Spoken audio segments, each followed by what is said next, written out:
Okay, hello everyone. Welcome to the next in our series of CDN Leadership Insights. These little clips and videos and emails designed to give you an insight into a key issue in the sector, a wicked issue, a challenge, an opportunity in the sector you've got at the moment. I'm Jim Metcalfe, if not before. I'm the Chief Executive of CDN. And we send this email out and this link to leaders across the Scottish college sector, non-executive and executive colleagues. So this is just something that's going to be hopefully short and informative for you. There's some links in the email that comes with this video that should be helpful to understand this a bit more. I'm joined for this second session by Robin Landman OBE, who is part of the executive team of the Black FE Leadership Group. Robin, delighted to have you. And our colleagues will be really interested to hear what you've got to say. Can I just start by asking you to introduce a little bit about the work of the UK-wide Black FE Leadership Group? How did it come about? What's its mission? How is it organised? Good morning, Jim, and thanks for the opportunity to talk through you to colleagues in colleges in Scotland. We're very pleased to engage with you. In brief, Jim, the Black FE Leadership Group began before the George Floyd murder. Okay, what happened was that a number of people in the sector had concerns about the declining number of black leaders and governors in the FE sector in England, and that's it's an important point to make. And basically, we also had concerns about the fact that it appeared that the system had become systemically racist.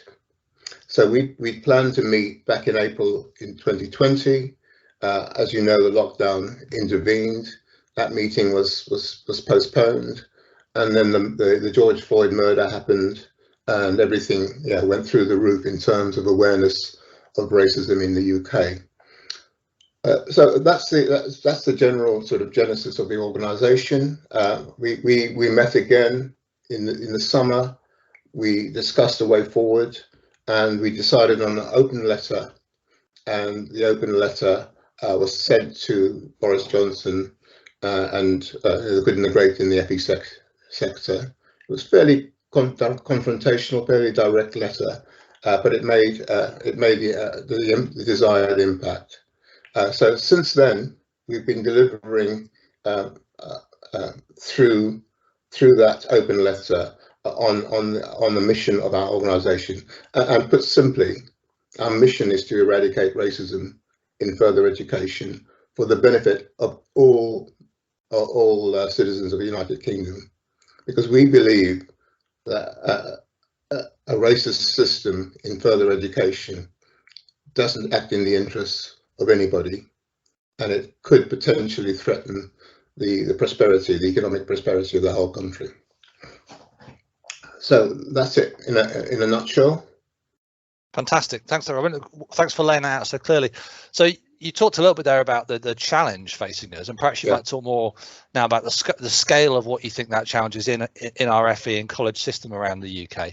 But then also more positively, what's the opportunity if we do better? If we tackle racism more directly, if we promote excellent black leaders into positions that they should be in leadership around our sector, what's the opportunity? What's the positive for us? So talk a bit more about the challenge and then the opportunity for the system.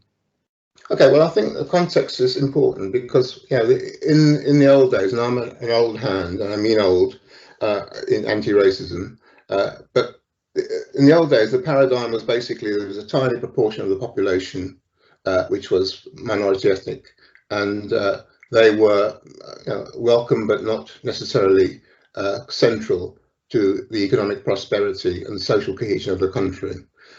Now that's changed. Across the whole of the country, it's quite clear that the demographic growth of the UK, obviously there are peaks and troughs in that figure, but across the whole UK, the demographic growth is coming from black and minority ethnic communities, whereas the host population growth rate is almost flat. So long term, by 2050, 60, the population of the UK will look roughly like the United States does today. And that has implications for economic activity. It has implications for social cohesion, which we believe are a huge opportunity for further education. So in terms of what the opportunities are for further education, if across the whole system in the 4 nations, we move away from policies and procedures towards action, we can represent ourselves as the mechanism by which minority ethnic communities can thrive and make a major contribution to the economy of the country. And also, if they see themselves represented in positions of authority across the whole gamut of society, they are more likely to want to realise their personal ambitions, both in education and beyond. Thanks, Robin. Now, you mentioned at the start that the group came into being, if you like, in England initially, but is now spreading its wings around the whole of our UK-wide system, which is great. Say a bit more now about Scotland for me. So come to Scotland. What are the challenges facing us? What should we be thinking about in Scotland? How should we be thinking about our role, and how should we be engaging a bit more comprehensively, perhaps, in the work of the group?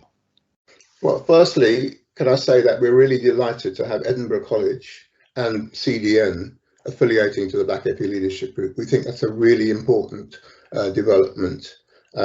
Our view is that the proportions in the population might be different across the nations, but the challenge is similar and the rewards are similar as well.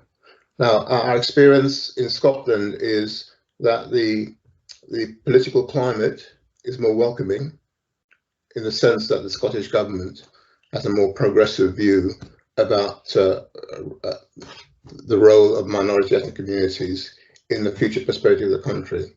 But what's really critical is that colleges stop relying on policies and procedures and start thinking about what actions they can take, what immediate actions they can take and strategic actions they can take long term to redress the balance. Because, you know, the old mantra, which is if you can't see it, you can't be it, is really important.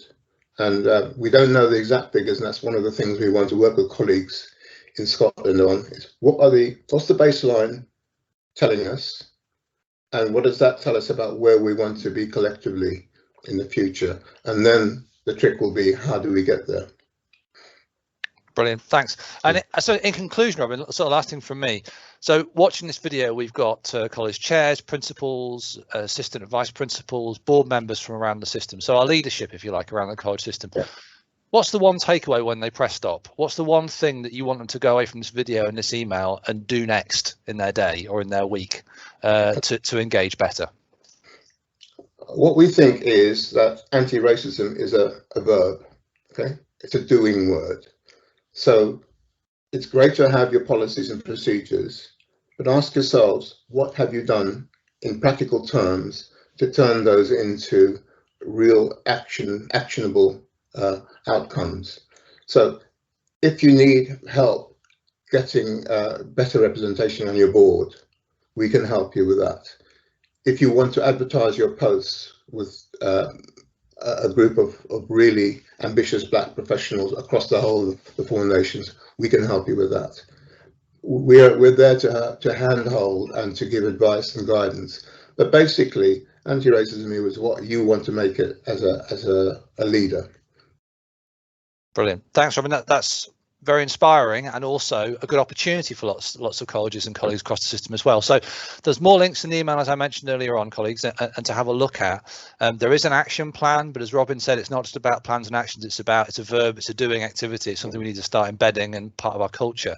So there are opportunities to engage. We're delighted also, as Robin mentioned, to affiliate to the Black FE Leadership Group, and I'm sure others will be following suit. And there's going to be more and more to come. This is the start of a discussion. But for now, Robin, thanks very much on all our behalves for that. And we're looking forward to working with you in the years ahead. Great, and thanks for the opportunity, Jim. It's a pleasure.